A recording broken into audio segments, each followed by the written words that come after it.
সবাইকে স্বাগতম আমাদের বুট ক্যাম্পের কি আর একটা নতুন ক্লাসে। আজকের ক্লাসে আমরা কথা বলবো হচ্ছে সুইস নিয়ে। তো বিগত দিনগুলোতে আমরা অলরেডি কিন্তু কি নিয়ে কথা বলছি, আমরা অলরেডি কথা বলেছি মোটামুটি লুপ না কন্ডিশন নিয়ে। আজকে আমরা কথা বলবো সুইচ নিয়ে। চলেন না আমাদের আজকে পড়াশোনা শুরু করে দিই। ওকে, সুইচ স্টেটমেন্টটাকে একটু অ্যাকচুয়ালি আমরা এই ডকুমেন্টেশন থেকে বোঝার ট্রাই করি, দেন হচ্ছে আমরা নেক্সট অন্য কোনো জিনিসে মানে নেক্সট অন্য কোনোভাবে বোঝার ট্রাই করবো। Let's learn something about switch from the documentation. Okay, instead of writing many if else statement you can use the switch statement. আপনি অনেকগুলো ইফ এল স্টেটমেন্ট ইউজ না করে আপনি কি ইউজ করতে পারেন, আপনি সুইচ স্টেটমেন্টটা ইউজ করতে পারেন। The switch statement select one of many code blocks to execute. ধরেন আপনার অনেকগুলো কোড ব্লককে এক্সিকিউট করতে হবে, তো এটা তো আপনার জন্য ইফ এলস বারবার লেখা প্যারা হয়ে যায়। এই জন্য আপনি কী করবেন, একটা এক্সপ্রেশনকে ডিক্লেয়ার দিবেন, ওই একটা এক্সপ্রেশনের এগেনস্টে আপনি কিছু কোড ব্লকে এক্সিকিউট করবেন, সামথিং লাইক দ্যাট। সিনটেক্সটা দেখেন, ফার্স্টে আপনি সুইচ কিওয়ার্ডটা লিখবেন, এরপর আপনার এক্সপ্রেশনটা দিবেন, এরপর আপনি আপনার এই যে কোড ব্লকের ভিতরে কেজ অনুযায়ী যে এই কেজের ক্ষেত্রে এই কোডটা এক্সিকিউট হবে, এই কেজের ক্ষেত্রে এই কোডটা এক্সিকিউট হবে, আর বাই ডিফল্ট সামথিং ইজ একটা এক্সিকিউট হবে। এতে আপনার কী হবে, আপনার একাধিক ইপেল স্টেটমেন্ট লিখতে হচ্ছে না। আসলে আমরা একটু আরও পড়াশোনা করি।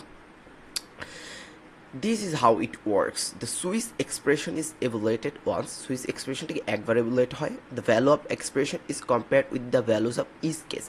আপনি যে ভ্যালুটা পাচ্ছেন ওই ভ্যালুটা কি করবেন, এক্সপ্রেশনের যে ভ্যালুটা রয়েছে এটা প্রত্যেকটা কেসের সাথে কি করা হবে, প্রত্যেকটা কেসের সাথে টেস্ট করা হবে। যে কেসের সাথে মিলে যাবে ওই কেসে কী হবে, কোড ব্লকটা এক্সিকিউট হয়ে যাবে। আপনি চাইলে তৎক্ষণাৎ আপনার কোডটাকে ব্রেক করে দিতে পারেন, ও আর কোন কোন কেসে গিয়ে মিলতেছে আপনি এটাও চেক করতে পারেন।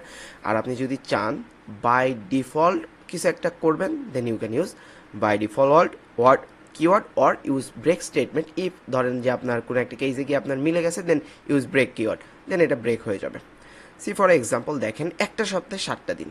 সো আপনি এটা কীভাবে ডিটারমিন করবেন, চলেন আমরা একটু নিজেরা এটা প্র্যাকটিস করি। ওকে, কেমনে লিখতে হয়, ফার্স্ট হ্যাজ ইনক্লুড দিতে হবে, ইনক্লুড সরি আমার বারবার স্পেলিং ভুল হচ্ছে, include stdio io dot H দিতে হবে, তাই তো। এরপর আপনাকে একটা ইন্ডিয়া মেইন ফাংশন কল করতে হবে।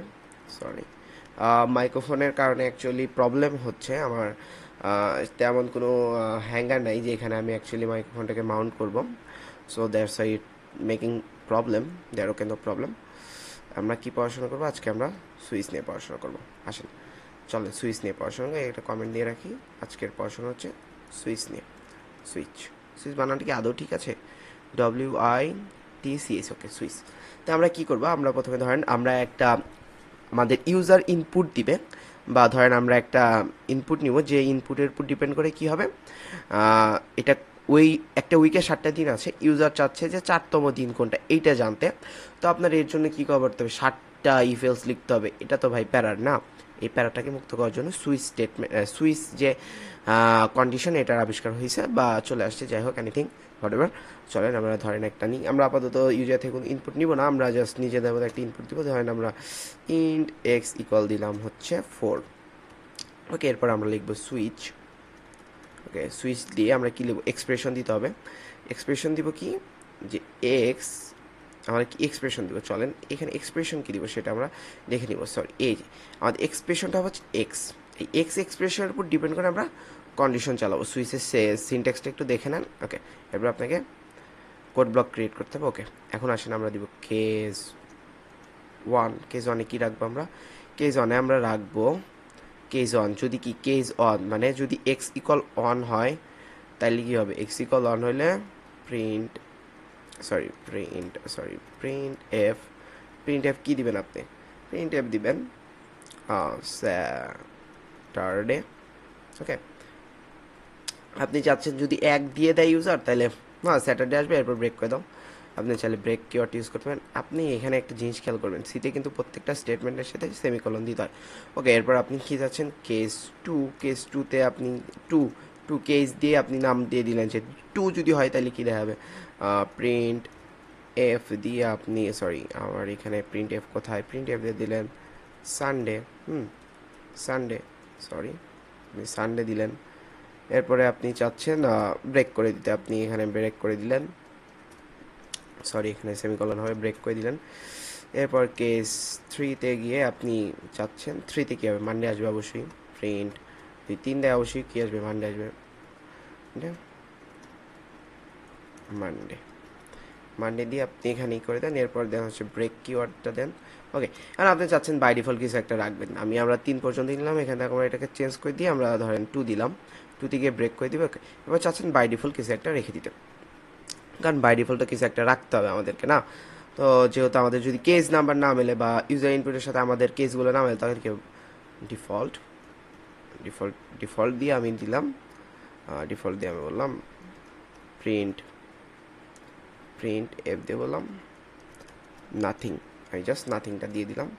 আচ্ছা, আমরা যদি এখন কোড ব্লকটি এক্সিকিউট করে দেখেন কি হয়, আর ঠাস করে একটা ইডোর খাবো দেখবেন, ও না ইডোর খাইনি, কোড কিন্তু এক্সিকিউট হয়ে গেছে, তার মানে আমাদের কোডে কোনো ভুল নেই। আচ্ছা, এখানে যদি আমি 3 বা আমাদের তো 4 আছে, 4 যদি দেই তাহলে কী হবে, দেখি আমাদের কি দেখেন, নাথিং কিন্তু এক্সিকিউট হয়ে গেছে। তো আপনারা চাইলে যখন আপনাদের অনেকগুলো ইফ এলসের দরকার হবে কেস ওয়াইজ, তো আপনারা চাইলে কি করতে পারেন, এই সুইচ স্টেটমেন্টটাকে ইউজ করতে পারেন, সুইচকে ইউজ করতে পারেন, এবং ব্রেক করে দেওয়ার জন্য ব্রেক, এবং বাই ডিফল্ট একটা ভ্যালু রাখার জন্য ডিফল্ট ভ্যালুটা ইউজ করতে পারেন। এই সাথে আমাদের সুইচের যে ক্লাসটা রয়েছে সেটা শেষ হয়ে গেলো। সুইচ নিয়ে কোনো কনফিউশন থাকলে অবশ্যই কিন্তু আমাদের গ্রুপে জানাবেন যে সুইচের ক্লাস নিয়ে কোনো কনফিউশন আছে কিনা, বা এই সুইচ জিনিসটাকে বুঝতে আপনাদের কোনো সমস্যা হচ্ছে কিনা। তো দেখা হবে নেক্সট ক্লাস ইনশাল্লাহ। সবাই ভালো থাকেন, সুস্থ থাকেন, আল্লাহ হাফেজ।